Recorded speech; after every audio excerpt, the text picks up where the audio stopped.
राजा राम के अधीन ही तो है। राजा राम हम सब के महाराज है। अयोध्या का ध्वज इस आकाश पर सबसे ऊंचा लहराता है। और उस समय राजा राम ने अपने सिंहासन पर बैठकर जो निर्णय हमें सुनाया, उसका सम्मान करना, उसका पालन करना मेरा कर्तव्य था। किंतु मेरा मन उस निर्णय को मानने के लिए सच नहीं था।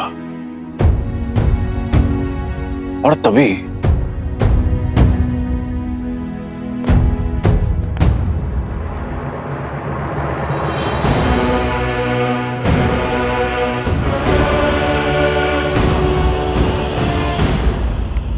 पुत्री सीता ने मुझे यह पत्र भेजा था जो उसने अयोध्या छोड़ते समय लिखा था।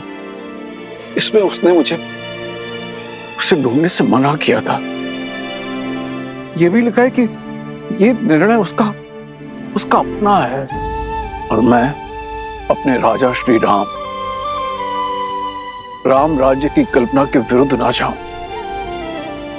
मुझे स्वयं पर जितनी गिलानी है उससे कहीं अधिक अपनी पुत्री सीता पर गर्व है। उसने जो कुछ भी किया समाज कल्याण के लिए किया। मेरे हाथ बांधकर उसने समाज के हर पुरुष को स्त्रियों के विरुद्ध विकट विचारों से मुक्त कर दिया। मैं अपनी भूल स्वीकारता हूं। एक पिता होकर भी मैं अपनी पुत्री को ढूंढ ना सका, उसके कष्ट ना हर सका। और इस कारण मैं तुम दोनों का अपराधी भी हूं। मुझे क्षमा कर दो, क्षमा कर दो मुझे।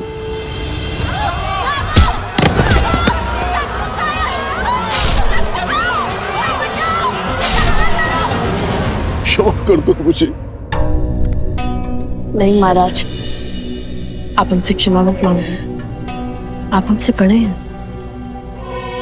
बड़ा होकर भी बड़प्पन तो नहीं दिखा पाया ना। यदि मैंने अपनी पुत्री को ढूंढने का प्रयत्न किया होता तो मुझे ये तो ज्ञात होता कि मेरे दो नाती और भी हैं।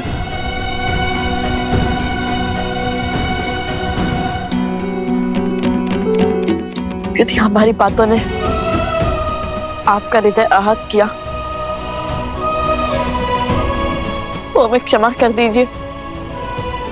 बालपन से सीखते हैं संबंधों का महत्व और उनका मूल्य अशुभ घड़ी में समझ में आता है। विकट परिस्थिति में यदि वो साथ दे तो वो अपने होते हैं। और हमारी माता अकेली थी, बस उसी लिए दुखी थे हम।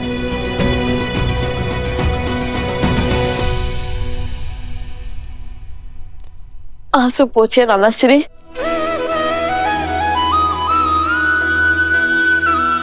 नानाश्री, एक बार पुनः कहो।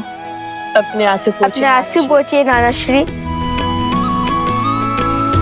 जब अपनी पुत्री सीता से मिलूंगा तो एक राजा नहीं अपितु पिता होने के नाते उससे क्षमा अवश्य मांगूंगा।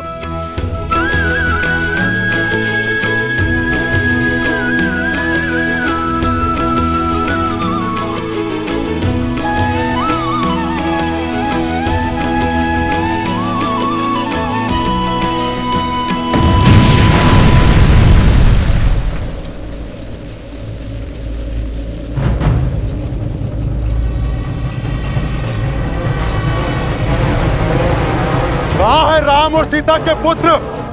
अयोध्या के लवकुश कहाँ है?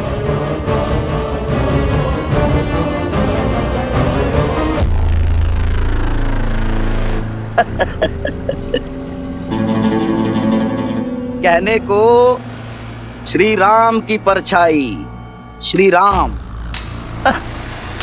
और अपनी प्रजा के प्रश्न का उत्तर नहीं दे पाए। बताइए, अयोध्या में चल रहा ये महोत्सव, ये उत्साह सब सब स्वांग है, स्वांग। कैसा स्वांग? हमारे भोले भाले मन को छलने का स्वांग, हमारे विश्वास को तार तार कर देने का प्रयास। हम भी कितने मूर्ख हैं, नहीं? अच्छा, एक बात बताओ, सबसे पहले क्या हुआ? सबसे पहले वो दोनों लव और कुश यहां आए और रामायण के कुछ दोहे, कुछ श्लोक और कुछ गीत गाकर सबका मन मोह लिया। और फिर स्वयं को राम भक्त कहने वाले लवकुश ने अश्वमेध के अश्व को रोका, अपने बाणों से सबको मूर्छित किया, और तो और श्री राम से भी युद्ध किया। और सोचो, जिनसे रावण ना जीत पाया वो श्री राम लवकुश के सामने कुछ न कर सके। और फिर श्री राम ने अपने ही शत्रुओं को यहां यज्ञ में आमंत्रित किया। आपको महारानी सीता के दर्शन करने हैं ना, आइए यज्ञ स्थल पर। बात तो उचित है। और फिर जब अयोध्यावासी लवकुश के विरुद्ध हो गए, तब स्वयं हनुमान जी उन्हें बचाकर ले गए। और तभी हनुमान जी, श्री राम और लवकुश ने मिलकर एक षड्यंत्र रचा। उसी षड्यंत्र के अधीन यहां लवकुश ने सबसे पहले सभी स्त्रियों के भीतर प्रतिशोध की चिंगारी भड़काई। वहां श्री राम ने सभापतियों और मंत्रियों की पत्नियों को सभा में बुला लिया। और इतना ही नहीं, लवकुश की उद्दंडता का समर्थन भी किया। और फिर लवकुश ने प्रजा के भावों के साथ खेलकर रामायण के स्थान पर सीतायन का गान आरंभ कर दिया। और हमें बहलाकर यह सत्य प्रकट किया कि वो दोनों और कोई नहीं, देवी सीता के पुत्र हैं। हम बह गए भावनाओं में, हैं? बह गए, करने लगे सीता को अयोध्या में लाने की विनती, और बिना सोचे समझे अपनी पावन धरा को अपावन करने का प्रयास। उन्होंने ये स्वांग रचा ही इसलिए है कि देवी सीता अयोध्या लौट सके। ये बात हमें मिलकर और भी पुरुषों को समझानी होगी। एक साथ मिलकर श्री राम से प्रश्न करना होगा। किंतु कैसे? हमें तो कोई श्री राम के समीप भी जाने नहीं दे रहा। ये तुम मुझ पर छोड़ दो। उचित समय पे और उचित स्थान पर अयोध्या पुनः सिया राम से अवश्य प्रश्न करेगी।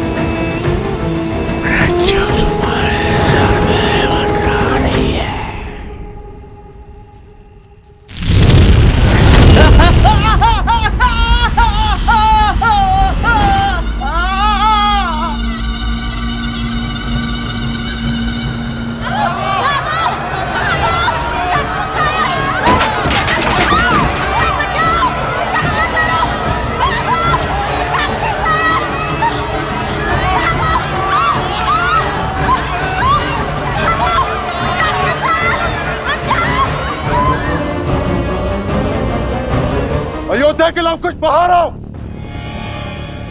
आज उनका काल आया है। जिस प्रतिशोध की अग्नि मुझे जला रही है, उस अग्नि को शांत करने के लिए उन्हें स्वाह होना पड़ेगा। लवकुश, तुम दोनों भीतर जाके छुप जाओ। इस दुष्ट का संहार हम करेंगे।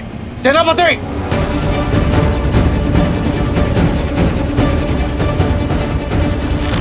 नहीं नाना श्री,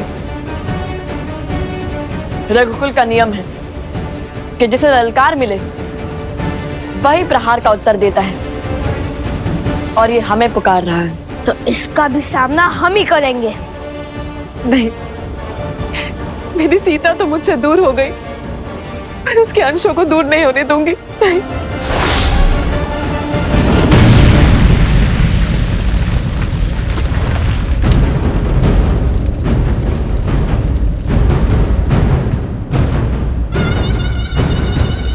मेरे साथ कक्ष में चलो चलो। नहीं नानी माँ, आप भूल गई हम सिया के और रघुकुल के राम के पुत्र हैं। हमें कुछ नहीं हो सकता। ये हमारा एक रघुवंशी का वचन है कि हम सुरक्षित लौटेंगे, और वो भी उस असुर का सर्वनाश करके।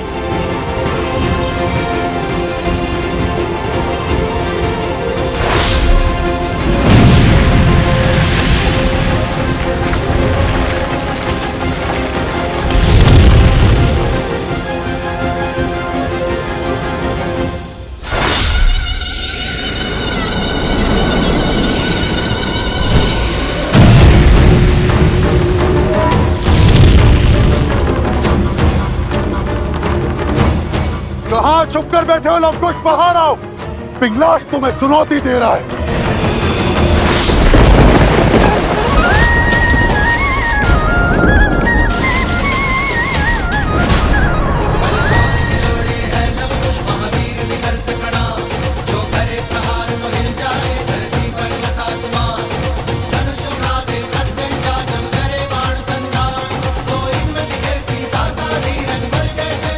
लव कुश तुम्हारे समक्ष है, हम पर प्रहार करो। इन निर्दोषों पर क्यों वार कर रहे हो? अपने संहार के लिए सज हो जाओ। आकार से बड़े शब्द हैं तुम्हारे। आज वर्षों से जल रही मेरी प्रतिशोध की अग्नि शांत होगी। शीघ्र ही ज्ञात होगा तुम्हें।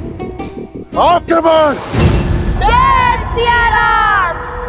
तुम दोनों के अंत के बाद तुम्हारे रक्तपान से होगी मेरी अग्नि शांत।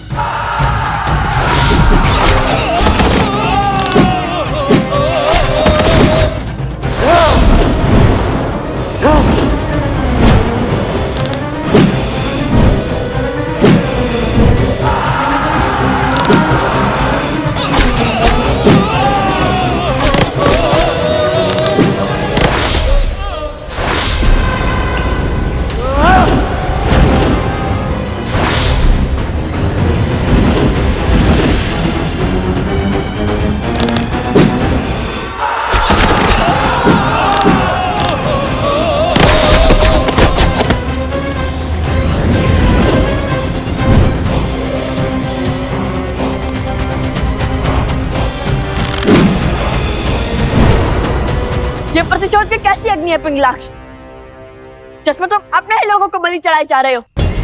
बताओ, इस अधर्म के भागी क्यों बन रहे हो? हमसे तुम्हारी क्या शत्रुता है?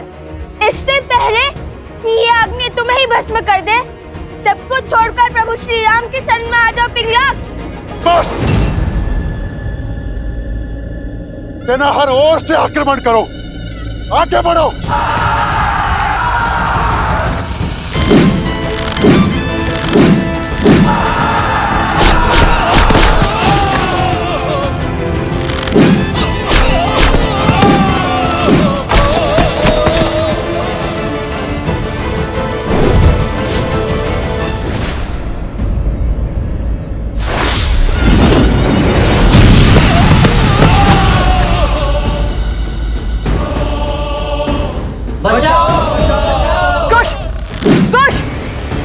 तुम जाकर उन्हें बचाओ, मैं इन असुरों का सामना करता हूँ। जाओ, जल्दी जाओ।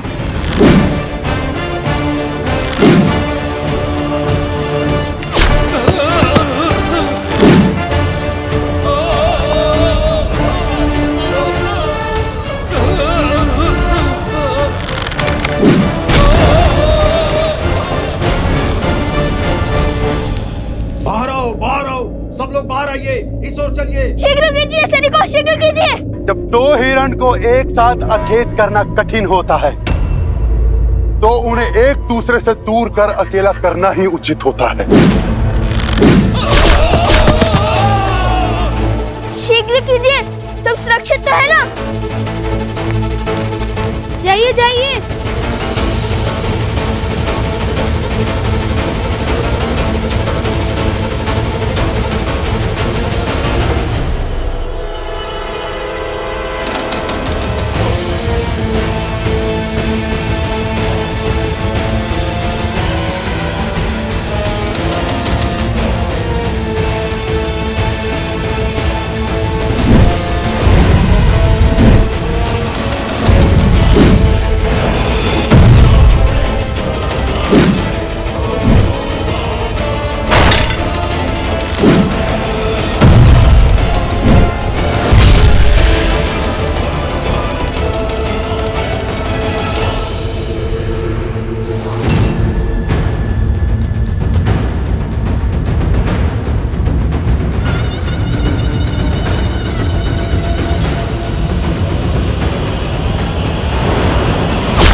वीरः शौर्य समन्वितः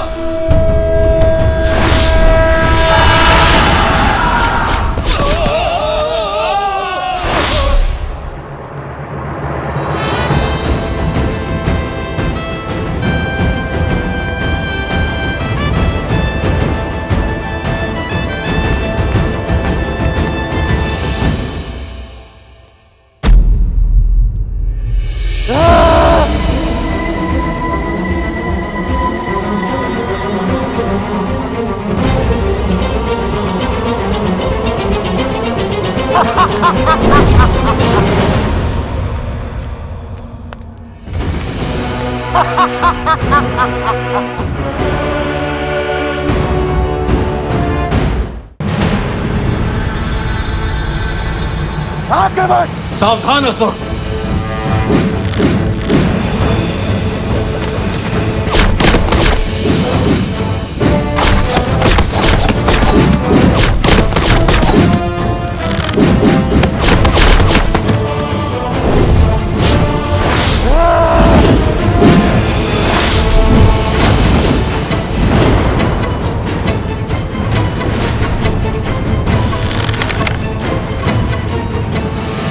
जलास्त्र।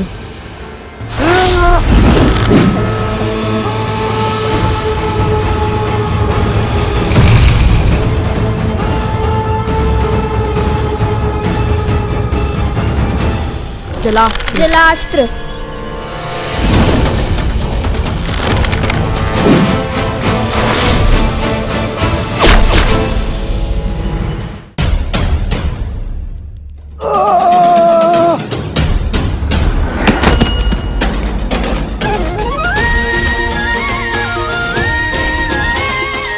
सियाराम के लव कुश से टकराने चले थे। चख लिया ना पराजय का स्वाद।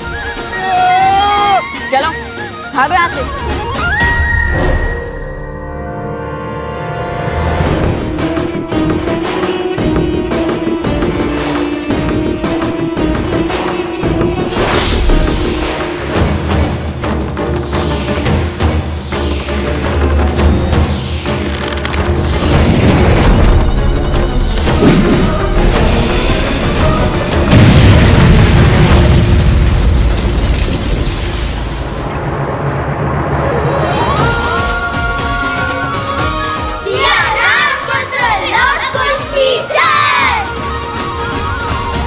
कौन था ये? और भला हमें क्यों मारना चाहता? और वो भी तब जब माता पुनः अयोध्या लौट रही है।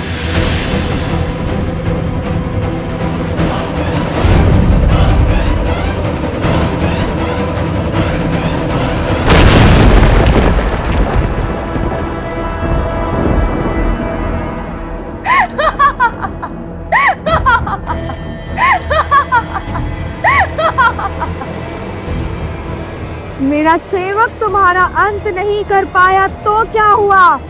मैं शूर्पणखा करूंगी तुम्हारा अंत।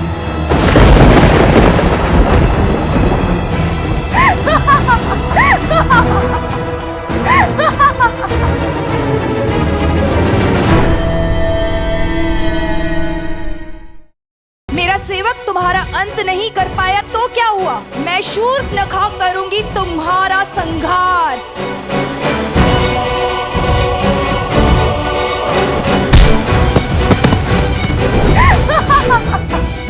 लो कुश, जानती हूँ कि हर माया की काट खोजने में सक्षम हो तुम दोनों। तो तुम हो जिसने हमें पहले भी मारने का प्रयास किया था और हमने पहले भी तुम्हारे प्रयास को विफल किया था। तुम्हारे कारण मेरे भाई के प्राण संकट में पड़े हैं।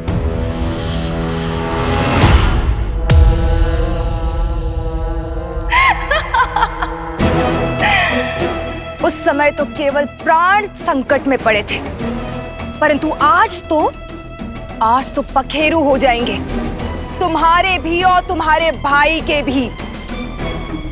आज साम दाम दंड भेद सारी युक्तियां लगाकर, सारी शक्तियां लगाकर रघुवंश के कल और कुल का अध्याय ही समाप्त कर दूंगी मैं।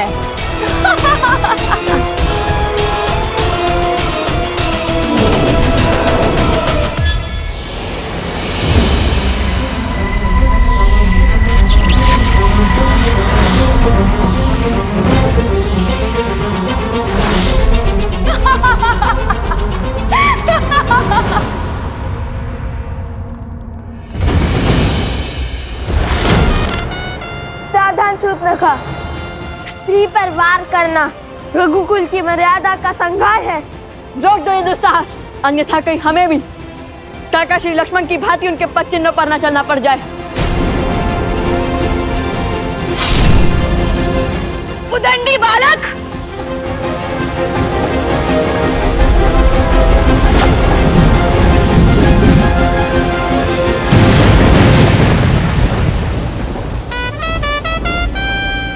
असंभव!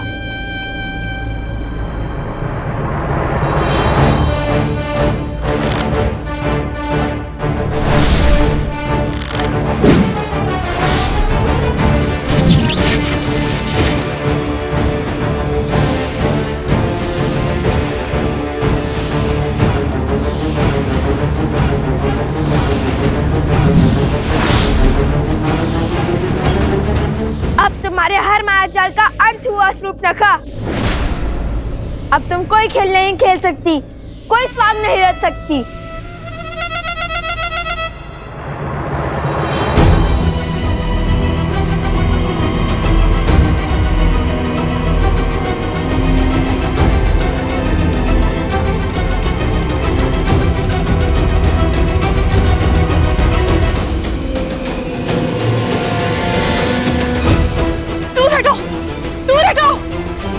ये स्त्री नहीं, राक्षसनी है। इसका वध इसी क्षण होना चाहिए।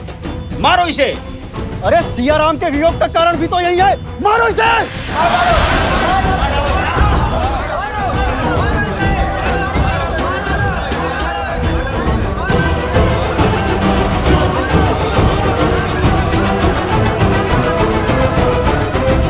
मारो इसे। नहीं।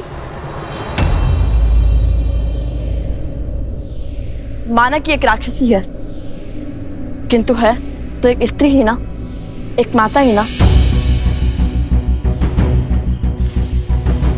धरती पर प्राण देने वाली स्त्री का मन कोमल होता है, उसका मन सबसे विशाल होता है, जो स्वयं असहनीय पीड़ा सहकर अपने संतान को जीवन दान देती है। और स्त्री का वध वेदों में, शास्त्रों में जघन्य अपराध माना गया है। आप ज्ञान के केंद्र मिथिला की प्रजा हैं और धर्म की रक्षक मैथिली के प्रिय हैं। आप इस पाप के भागी मत बनिए और मेरी मानिए, इसे जाने दीजिए। महाराज जनक की पावन धरा पर एक स्त्री का रक्त बहाना शुभ नहीं होगा। लवकुश का कथन उचित है। प्रकृति कुकर्म का दंड स्वयं देती है और इसे भी इसके कुकर्म का दंड अवश्य मिलेगा। जाने दो इसे।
जब ब्रह्मदेव से वरदान प्राप्त करने के बाद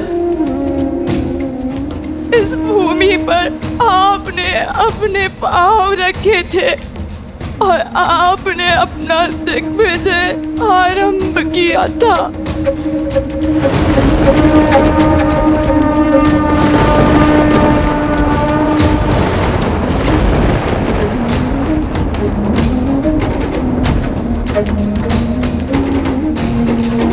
आप मेरे सुख के साथ साथी बने भैया।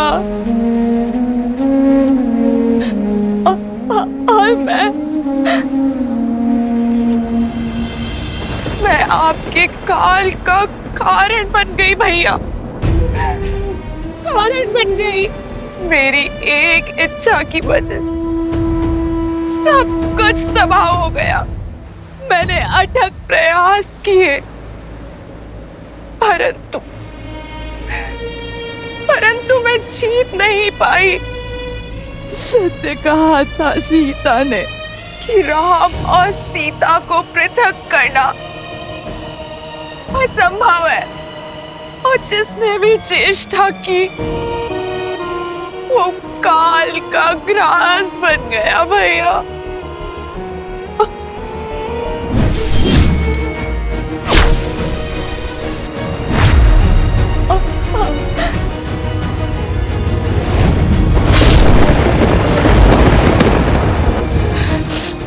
मारो इसे। नहीं, माना कि एक राक्षसी है, किंतु है तो एक स्त्री ही ना। और मेरी मानिए, इसे जाने दीजिए। और आज उन्हीं राम और सीता के पुत्रों ने मुझे बचाया। जिस राम और सीता को पृथक करने के प्रयास में इस समस्त चक्र का आरंभ हुआ। सत्य कहा था सीता ने कि संसार को दोष देते देते मैं स्वयं के भीतर झांकना तुम भूल ही गई। तुम्हारे हर शब्द की प्रतिध्वनि अभी भी मेरे कानों में गूंज रही है सीता। खेद है मुझे। मेरा परिवार, मेरे कुल का सर्वनाश का कारण मैं बन गई। अब मुझे शीघ्र जाना होगा अपने कुल, अपने भैया दशानंद के पास, ताकि मैं उनसे क्षमा मांग सकूं।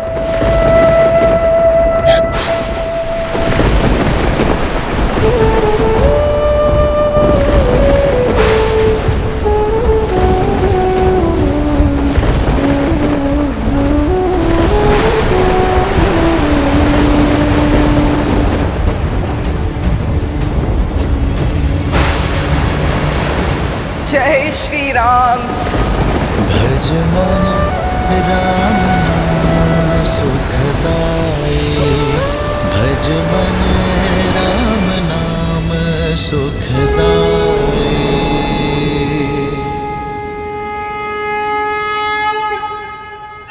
जय श्री राम, जय श्री राम, जय श्री राम, जय श्री राम, जय श्री राम, जय श्री राम, जय श्री राम, जय श्री राम, जय श्री राम।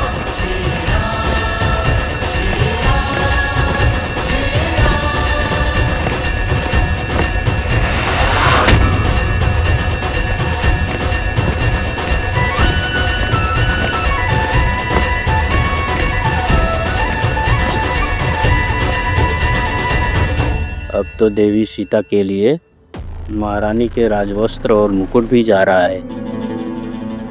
अब तो अपनी योजना बताओ। अनेक और धीरज रखो मित्र। कुछ ही क्षणों में उचित समय हमारे समक्ष होगा।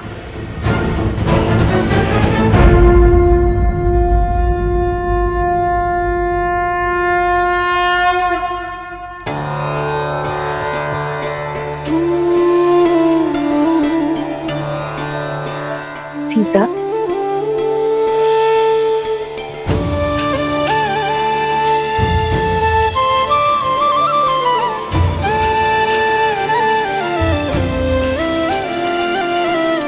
माता,